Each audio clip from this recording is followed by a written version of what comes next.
amigo, minha amiga, seja bem-vindo aqui ao nosso terceiro vídeo da série Sabedoria de Salomão. Nós estamos fazendo uma abordagem criativa, talvez um pouco diferente, em que nós buscamos demonstrar que este homem religioso tem aplicações para a vida também dos não religiosos. Embora seja meio impossível não falar de religião enquanto estamos falando de Salomão. Mas Salomão foi tido como o homem mais sábio da face da terra.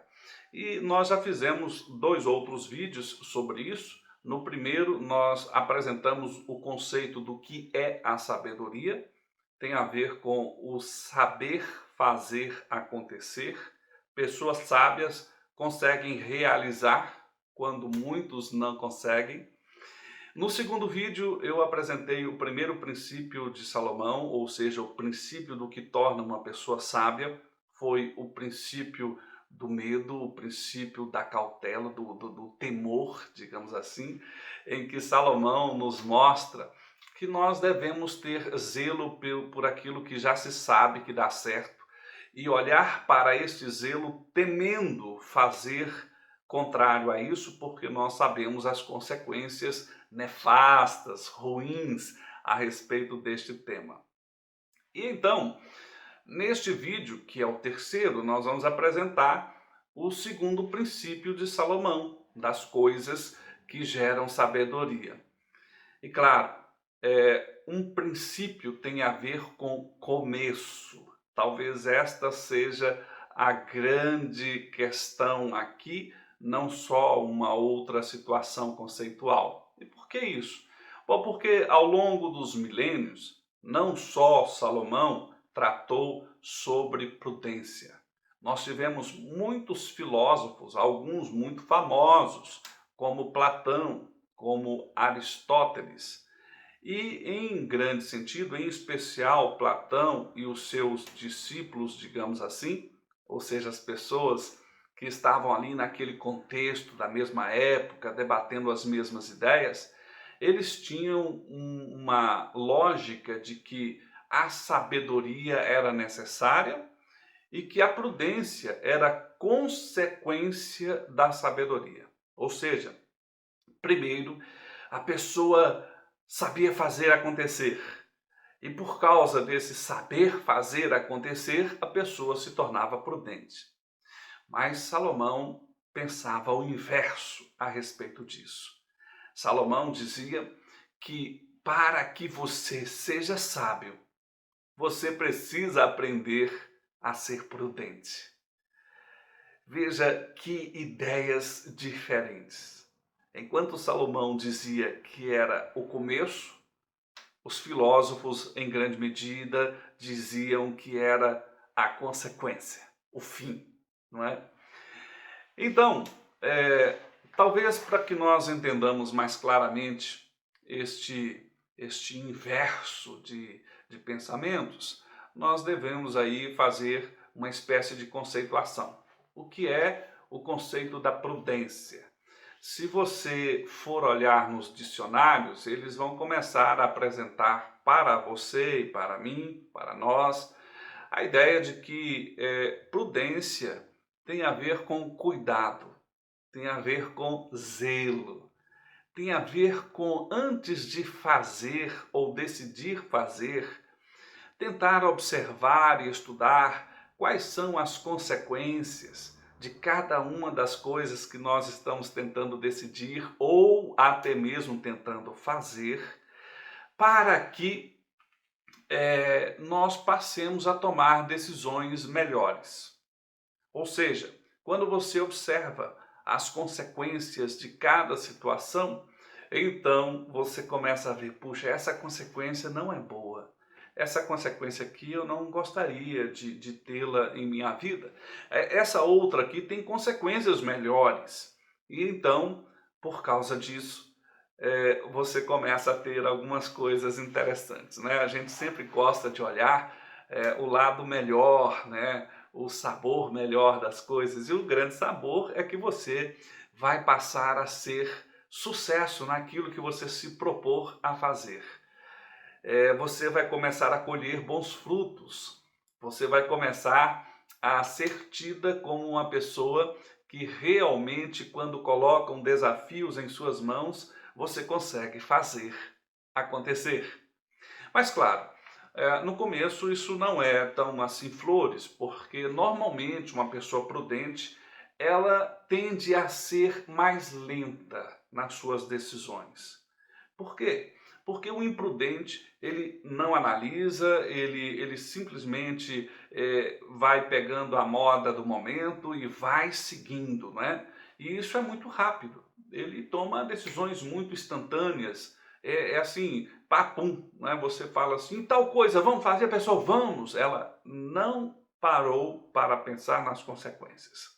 E então, o prudente, ele tende a aparentemente ser mais lento. Mas como dizia o grande autor Peter Senge, agora já do século XX, final do século XX, ele que foi autor de alguns grandes livros como A Quinta Disciplina, neste livro Peter Senge dizia uma coisa que me chama muita atenção. Peter Senge dizia o seguinte: rápido é devagar, devagar é rápido. Segundo Peter Senge, uma pessoa prudente, um líder prudente, ele vai verificar todas as consequências e então isso será mais devagar. No entanto, quando esta pessoa começa a decidir e agir de acordo com o que decidiu, as ações começam a parecer que são mais rápido. Os resultados positivos aparecem de maneira mais rápida.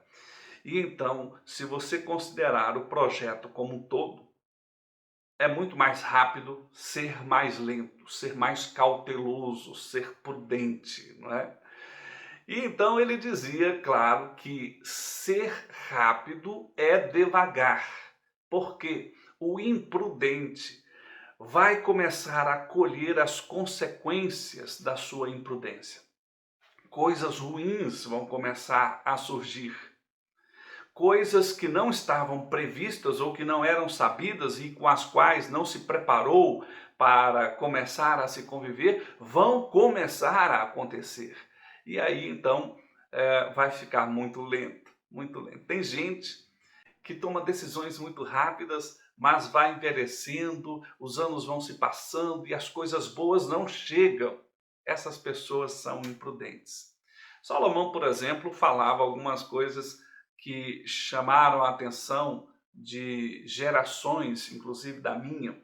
Por exemplo, ele dizia que o sábio, o prudente, ele via uma coisa ruim vindo em sua direção e ele se escondia, ou ele tem como essa atitude básica buscar se esconder das coisas ruins, não ser visto, não estar no caminho das coisas ruins.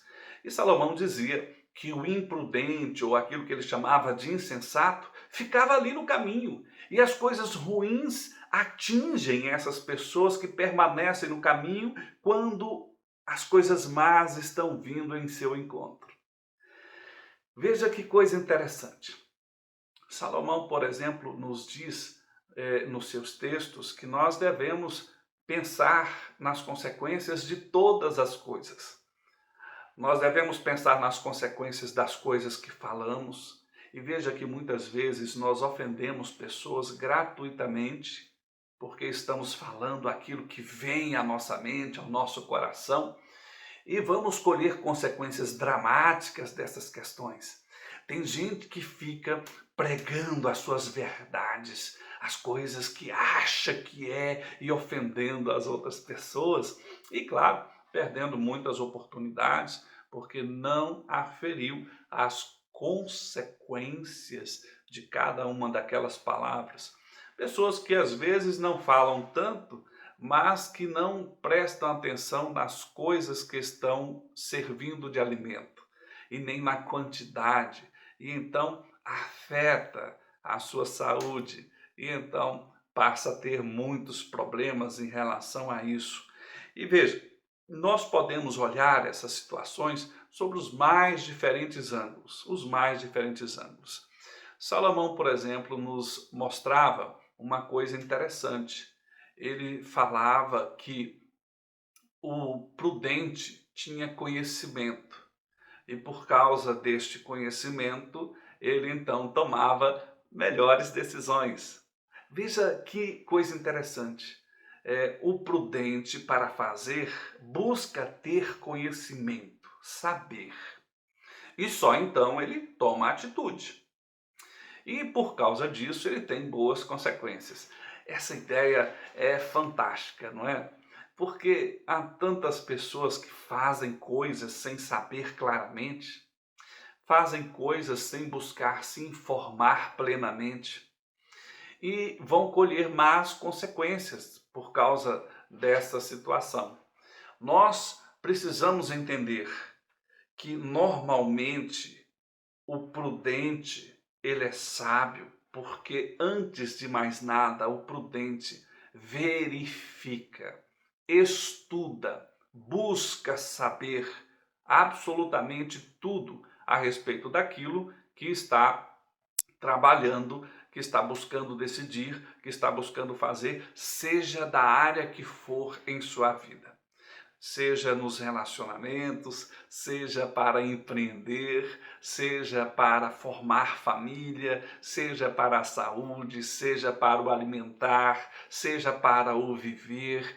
Ou seja, o prudente faz escolhas baseadas em conhecimento. E essas escolhas baseadas em conhecimento são escolhas cautelosas e, claro, por consequência, sábias. Esta é a ideia central de Salomão, a ideia do cuidado, a ideia do zelo, a ideia de que você não pode ser uma pessoa que busca ser tão apressada assim na vida. Eu, como consultor, já passei por diversas dessas situações em que pessoas me apresentam projetos, né? Olha, Wesley, eu gostaria de investir nisso, naquilo outro, assim, assim, assim, assado, e me perguntam claramente o que você acha. E normalmente nós já olhamos a coisa pelo tanto do esforço, pelo saber do projeto da pessoa. Normalmente as pessoas imprudentes têm rascunhos de projetos. São pessoas que ouviram dizer, talvez numa mesa de bar, um amigo falou, e então ela já está juntando os meios para fazer, mas ela não buscou saber em detalhes tudo que tem aquela coisa. Eu costumo dizer que todas as flores têm espinhos, todas as rosas têm espinhos. E olhar apenas para o cheiro da flor, olhar apenas para as pétalas das rosas, sem entender que para pegá-la você vai ter que pegar no talo e ali tem espinhos e você pode se ferir, é imprudente, é não ter zelo, é não olhar para os detalhes. E essa imprudência vai custar caro. É isso que Peter Senge também estava dizendo. E é isso que a gente vai estudando ao longo dos ensinamentos de Salomão. É preciso ter cuidado, é preciso ter zelo, é preciso olhar cada detalhe, cada consequência e se perguntar, afinal de contas, se essa consequência de cada um dos seus projetos e cada uma das coisas que você tem como possibilidade de decisão são coisas com as quais você viveria com tranquilidade, estaria satisfeito, estaria caminhando de cabeça erguida, seria uma pessoa que olharia e dizia assim: eu me sinto feliz e pleno com esta realidade. Tem pessoas que são imprudentes porque são muito emotivas, muito emotivas. E a emoção é exatamente isso, não é? Um sentimento que nós temos, muitas vezes momentâneo, e nós tomamos decisões baseadas nesses sentimentos. Por exemplo, se você estiver com raiva, você não deveria decidir nada a não ser que não tenha solução. Se você for uma pessoa prudente, você vai esperar a raiva passar e vai tentar enxergar a coisa como ela é, e não com o ódio que você pode estar sentindo naquele momento. Porque provavelmente a melhor ação não tem a ver com o sentimento que você está tendo naquele momento. Então nós precisamos aprender a ser mais racionais. Salomão não dizia, eu sou mais amoroso, por isso eu sou mais sábio. Olha, eu sou mais forte, por isso eu sou mais sábio. Não, ele dizia, se você for prudente, a sabedoria vai te alcançar. Esta é a tese. Então nós precisamos nos despir dos sentimentos, nós precisamos parar para pensar, senão não seremos prudentes. Agir correndo não é uma opção para quem quer ser sábio, quem quer conseguir realizar com mais efetividade. É preciso, portanto, entender que se eu estou buscando a sabedoria, eu estou gritando pela sabedoria, eu estou gritando pelo conhecimento, e o conhecimento exige da gente um esforço, uma busca, investir tempo, investir, olhar, ler, saber, buscar, nos referenciar por outras pessoas que sabem mais do que nós e só então fazer as nossas escolhas. Bom, nesses vídeos que nós estamos tratando aqui sobre os ensinamentos de Salomão, nós já fizemos no primeiro vídeo o conceito do que é sabedoria. Tem a ver com saber fazer acontecer. No segundo vídeo eu mostrei o primeiro pilar, que tem a ver com o princípio do medo ou do temor. Ou seja, devemos preservar aquilo que nós já sabemos que dá certo e ter medo de fazer diferente daquilo que já dá certo, já deu muito certo. E o segundo princípio de Salomão, ou seja, o início da caminhada para a sabedoria, tem a ver com o princípio do cuidado, do zelo, ou seja, aquilo que ele chamava de prudência. Eu espero ter contribuído bastante para a sua vida, novamente, com mais este vídeo. Nós estamos já preparando os demais dessa série sobre a sabedoria de Salomão. Nós vamos ter o terceiro princípio de Salomão dentro em breve. Espero que você se prepare, mas fundamentalmente que você comece a meditar a respeito disso que estamos falando. Tente usar na sua vida, seja ela no ângulo que for. Muitas vezes você quer usar isso na sua vida espiritual e é muito coerente, você quer usar isso na sua vida, digamos assim, pública, muito coerente, você deve ser prudente. Você deve usar isso também para os relacionamentos, você deve usar isso para o seu trabalho, com certeza, e você vai começar a perceber que você será tida como uma pessoa sábia, se você for alguém prudente. Um grande abraço, em breve nos veremos novamente.